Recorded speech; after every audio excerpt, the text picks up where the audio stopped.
And welcome back, everyone. Thank you for tuning in. As always, I appreciate that. Today I will review Radio Commander. I got an early build of this game. It's not the final product, but I don't think that the build that I played will be very different from the final build.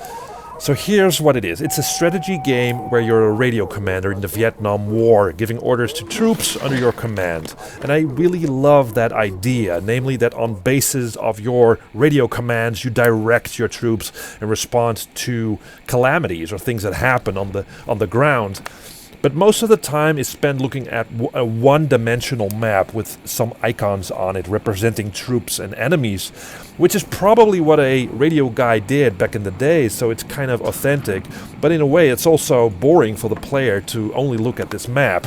Now, through the exchange of dialogue between the commander, and that's you, and the grunts on the ground, the game tries to flesh out the backstory.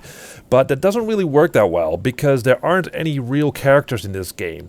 You hear some chatter about, for instance, a heartfelt memory of some girlfriend back home, or racist remarks by some grunt that doesn't like black people, but that's mostly it. There isn't a whole lot here to get attached to, and it really takes me back to a game like Wings back in the Amiga era, where you played this character, and through the diary entries that started from the beginning of the war and ended at the end of it, you really got to know that person, and the enthusiasm at the beginning of the war it was such a contrast to the desolation and the anger and the pain and the hurt at the end of it. That was really nice. That really immersed you into this into that game. Not here. It's just a bit shallow. So in terms of gameplay, you give your troops orders through a very simple dialogue box with pre-recorded voices. You can ask your troops to move to a certain location on the map. You can sort of add things to the map. You can draw on the map so to keep track of things. You can send in a helicopter to pick up wounded soldiers and bring them back to the base. A mission takes place in real time, so the troops will update you on what is happening on the ground, and you can respond through dialogue accordingly. For instance, they will call in that they are under fire, and you can command them to retreat or to engage.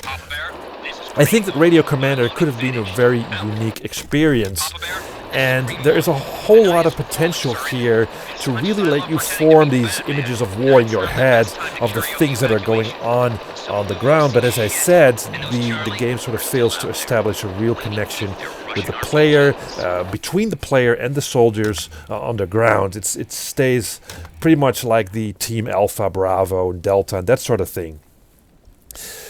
Also, Radio Commander feels limited in its scope. You never feel that you're in control, actually.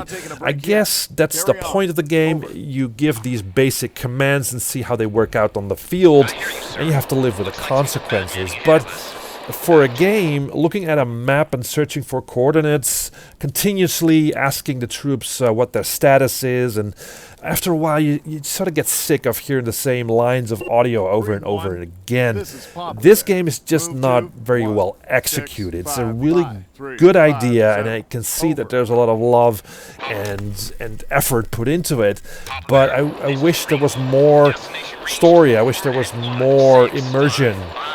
There isn't. And that's why I just cannot recommend you buying or playing this game, unfortunately. Thank you guys for watching, and see you next time. This is Papa Bear. Collect the wounded and deliver the goods. Over.